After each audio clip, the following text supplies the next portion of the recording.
This channel does not promote any violent, harmful, or illegal activities. All content provided by this channel is meant for an educational purpose only. MDH chana masala এখন ছোলা হোক বা বরবটি দানা, সাদা চানা হোক বা কালো, সব রান্নাই হবে অসাধারণ। এবার আপনাদের দেখাবো পঞ্চশায়ারে অভিজাত আবাসনে বৃদ্ধা খুনের ঘটনায় গ্রেপ্তার আয়া এবং তার সঙ্গী। মূলত লুটপাটে চালানোর জন্য ওই বৃদ্ধার উপরে হামলা চালানো হয় এবং পরবর্তীতে তাকে খুন করা হয়, এমনটাই পুলিশ সূত্রে অনুমান। যেমনটা পুলিশ সূত্রে এখনো পর্যন্ত জানতে পারা গেছে, ওই আয়া এবং তার সঙ্গী তারা লুটের জন্য বৃদ্ধাকে খুন করেন। উদ্ধার করা হয়েছে সোনার গয়না সহ লুট হওয়া সামগ্রী। ওই আয়া আশালতা সর্দার এবং তার সঙ্গী জালাল মীরকে পুলিশ গ্রেপ্তার করেছে। একাকী দম্পতিকে টার্গেট করেই লুটের ছক, এমনটাই পুলিশের অনুমান। ওই বৃদ্ধাকে যখন খুন করা হচ্ছিল তখন দরজার বাইরে দাঁড়িয়ে পাহারা দিচ্ছিল ধৃত জালাল মীর। পরিকল্পনা করে এই গোটা ঘটনা থেকে যাতে আড়াল করা যেতে পারে তাই বিদ্যুতের তার আগে থেকে কেটে দেওয়া হয়, সিসিটিভি ফুটেজের কানেকশন কেটে দেওয়া হয়, এমনটাই পুলিশ সূত্রে জানতে পারা যাচ্ছে। নিউগড়িয়া আবাসনে বৃদ্ধা খুনের ঘটনায় এই বাড়িতে আয়া হিসাবে সদ্য কাজে নিযুক্ত হওয়া আশালতা সর্দার এবং তার পুরুষ সঙ্গী মোহাম্মদ জালাল মীরকে গ্রেপ্তার করেছে পুলিশ। ধৃতদের কাছ থেকে লুট হওয়া বেশ কিছু গহনা এমনকি বেশ কিছু সামগ্রী উদ্ধার হয়েছে, এমনটাও পুলিশ সূত্রে জানা যাচ্ছে। তদন্তকারীরা যেটা অনুমান করছেন যে এই খুনের ঘটনা গোটাটাই কিন্তু লুঠের কারণে বা লুঠের পরিকল্পনা করেই ঘটানো হয়েছে। এই আশালতা সর্দার স্থানীয় একটি আয়া সেন্টার থেকে দিন কয়েক আগেই এই বাড়িতে আয়া হিসাবে কাজ শুরু করেন, কিন্তু 17 তারিখ তিনি প্রথম কাজে আসেন, তার পরবর্তীতে দিন তিনেক তিনি আর কাজে আসেননি। যেটা পুলিশ সূত্রে জানা যাচ্ছে যে শুক্রবার ভোরে এই বাড়ির পেছনে থাকা একটি দরজা দিয়ে আশালতা সর্দার বাড়ির ভেতরে প্রবেশ করেন। অর্থাৎ সামনে দিয়ে গেলে যদি কারোর নজরে পড়ে যান বা এই যে সিসি ক্যামেরা রয়েছে ক্যামেরাবন্দি হওয়ার বিষয় থেকে যাচ্ছে, সেই কারণে বাড়ির পেছন থেকে ভিতরে ঢুকে বৃদ্ধার হাত পা বেঁধে তাকে মাথায় ভারী বস্তু দিয়ে আঘাত করে এমনকি শ্বাসরোধ করে তার মৃত্যু নিশ্চিত করে, এমনকি তারপরেই লুটপাট চালানো হয়। এদেরকে জিজ্ঞাসাবাদ করে এই ঘটনার সঙ্গে এরা দুজনেই যুক্ত রয়েছেন নাকি এদেরকে আরও কেউ বা কারা কোনোভাবে সহযোগিতা করেছিলেন সেটাও জানার চেষ্টা করছেন তদন্তকারী আধিকারিকরা। তার পাশাপাশি আমরা যেটা দেখতে পাচ্ছি, এই যে নিউগড়িয়া আবাসনের যে বাড়িতে বৃদ্ধার খুনের ঘটনা ঘটে সেই বাড়ির সামনে ইতিমধ্যেই কিন্তু পুলিশের তরফ থেকে ডু নট ক্রস রিবন দিয়ে ঘিরে রাখা হয়েছে, অর্থাৎ বাড়ির ভেতরে যাতে কেউ প্রবেশ করতে না পারে, কোনোভাবে যাতে তথ্য প্রমাণ লোপাট না হয় সেদিকেও কিন্তু পুলিশের তরফ থেকে নজর রাখা হচ্ছে। ক্যামেরায় গৌরবের সঙ্গে সুপ্রিয় গুহ, TV9 বাংলা।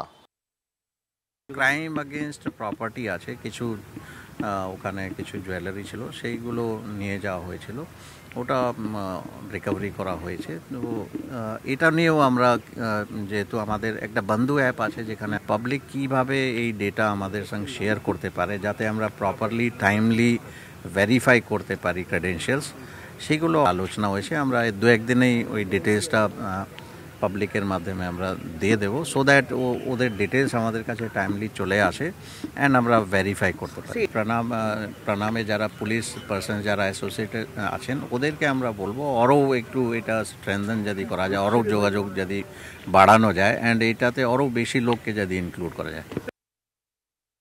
আমার সাথে ওই মাসিমা থাকে, ওই মাসিমা ডেকে দিল।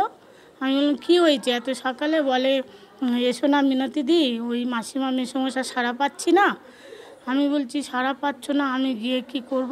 তারপরে তবুও গেলাম, গিয়ে দেখছি যে অন্ধকারের মধ্যে সিঁড়ির তলায় মাসিমাকে অল্প অল্প দেখা যাচ্ছে যে চিত হয়ে শোয়ানো আছে, হাত বাঁধা ফাঁধা, তখন আমি বুঝতে পারি।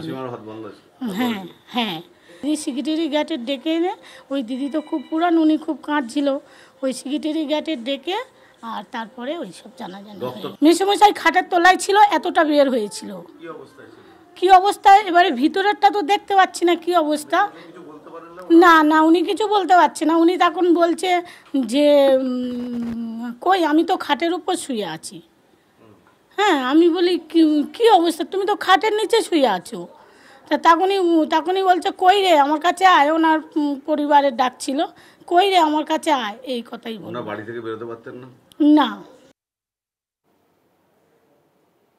প্রতিবেশীর সঙ্গে সম্পর্ক মেনে নেয়নি তরুণীর পরিবার। মহেশতলায় মীমাংসার নাম করে ডেকে যুবককে বেধড়ক মারধরের অভিযোগ যুবককে ডেকে নিয়ে চুলের মুঠি ধরে বেধড়ক মারধর করে তরুণীর পরিবার। কথা বলবো সৌভিক, আমাদের প্রতিনিধি আমাদের সঙ্গে রয়েছে। সৌভিক, আর ঠিক কি অভিযোগ সামনে এসেছে? দেখো, এটা হচ্ছে মহেশতলা থানার অন্তর্গত 18 নম্বর ওয়ার্ড আকড়া নোয়াপাড়ার ঘটনা এবং এখানেই একটি ক্লাব, যে ক্লাবটার নাম হচ্ছে 5 স্টার ক্লাব। এই পাড়ারই একজন যুবক, সে এক যুবতীর সঙ্গে প্রেমে প্রেম করে এবং তারপরে তারা দুজনে পালিয়ে যায় বিয়ে করবে বলে স্থির করে। যদিও পরিবারের চাপে তারা দুজন আবার ফিরে এসে পরিবারের মতো তারা দুজনে কিন্তু আবার নিজেদের বাড়িতে চলে যায়, তারা এই সম্পর্কটাকে ভেঙে দেয়। কিন্তু যেটা অভিযোগ, গতকালকের মেয়েটির বাড়ির লোকজন এবং বিশেষ করে মেয়েটির মামারা এই ছেলেটিকে আবার সালিসি সভার নাম করে তাকে ডাকবার পরে ওই ক্লাবের মধ্যে ঢুকিয়ে বেধড়ক মারধর করা হয়, তার শরীরে বিভিন্ন জায়গায় মাথা চুলের মুঠি ধরে মারা হয়, এমনকি হাঁটু দিয়ে লাথি পর্যন্ত মারা হয় মুখের মধ্যে। এবং তারপরেই কিন্তু পরিবারের লোকজন মহেশতলা থানায় অভিযোগ দায়ের করেছে। যদিও এই ঘটনায় এখনো পর্যন্ত কাউকে অ্যারেস্ট করা হয়নি, তবে ধন্যবাদ। আমি একটা মেয়েকে ভালোবাসতাম, ঠিক আছে, তাকে নিয়ে আমি চলে গিয়েছিলাম।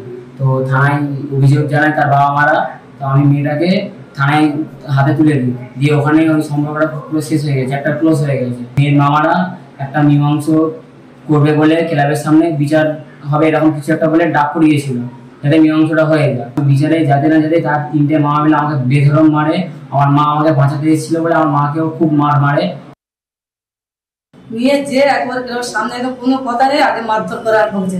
সেখানে আমি আমার ছেলেকে একটু বাঁচাতে যাই বলে আমাকে তো উদ্যম করতে মারে, বহুত মেরেছে, মুখে মাথায় ব্যথা হয়েছে, সিটি অ্যাক্সিডেন্ট হয়েছে। বিচার হয় বলেছে, যখন তার যা সমাধান হবে তার একটা বিচার যা বলবো আমরা মাথায় পেতে নিতাম। তার আগে তারা উত্তেজিত এত মারধর করলো কেন? 3টে মামা মিলে, সাইফুল, শরীফুল, শহীদুল, 3 জনে মিলে মারধর করলো। আমরা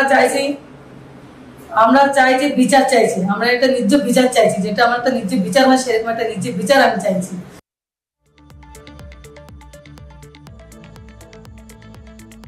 সেখানে হাড়হিম করা ঘটনা, কুশিনগর এক্সপ্রেসের টয়লেটের ডাস্টবিন থেকে পাওয়া গেল 5 বছরের শিশুর এক মৃতদেহ। কে কিভাবে ওই শিশুকে শ্বাসরোধ করে সেখানে খুন করে রেখে গেল, এই প্রশ্নই এখন ভাবাচ্ছে পুলিশকে।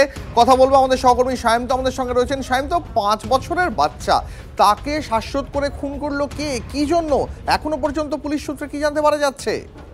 দেখো দীপ, ইতিমধ্যে আরপিএফ এবং জিআরপি ঘটনাস্থলে পৌঁছেছে এবং ঘটনা তদন্ত শুরু করেছে। কিন্তু যে ঘটনা ঘটেছে তা রীতিমতো হাড়হিম করার মতো, কারণ একটা 5 বছরের শিশু, তাকে কে এভাবে খুন করে ট্রেনের ভেতরে শৌচাগারের মধ্যে ফেলে রেখে গেল, সেটাই মূলত এখন দেখার বিষয়। ইতিমধ্যে তার এক অভিযুক্ত আত্মীয়কে আটক করা হয়েছে বলে ইতিমধ্যে জিআরপি সূত্রে জানা যাচ্ছে। তবে এই ঘটনার সঙ্গে কোনো একজন নয়, বেশ কয়েকজন যুক্ত থাকতে পারে বলে আরপিএফ এর তরফে জানানো হয়েছে। তবে এক্ষেত্রে তদন্ত নেমেছে। মুম্বাইয়ের লোকমান্য তিলক টার্মিনাসে এই ঘটনাটি ঘটায় রীতিমতো যাত্রীদের মধ্যেও চাঞ্চল্য ছড়িয়েছে। তবে কিভাবে হলো সেটাই কিন্তু খতিয়ে দেখা হচ্ছে। মূলত গোরক্ষপুর থেকে মুম্বাইগামী কুশিনগর এক্সপ্রেসের মধ্যে ট্রেনের এই টয়লেটে ওই 5 বছরের শিশুটির দেহ পাওয়া গিয়েছে। শিশুটির পরিচয় এবং যাবতীয় তথ্য ইতিমধ্যে তদন্ত করে উঠে এসেছে। তবে পুলিশ তার সঙ্গে কে ছিল এবং সেটাই কিন্তু এখন মূলত সিসিটিভি দেখে, যে শিশুটির যে স্টেশন থেকে উঠেছিল সেখানকার সিসিটিভি দেখে খতিয়ে দেখার চেষ্টা করছে। পাশাপাশি শিশুটির বাড়ির লোকেদের সঙ্গে যোগাযোগ করার চেষ্টা চালাচ্ছে আরপিএফ এর তরফে। ধন্যবাদ। বাহ, এবার রয়েছে স্বাদ, হ্যাঁ অপূর্ব স্বাদ। এমডিএচ এর চাঙ্কি চাট মশলা, জীবনে আসল স্বাদ জাগলো। আসল মশলা, এমডিএচ।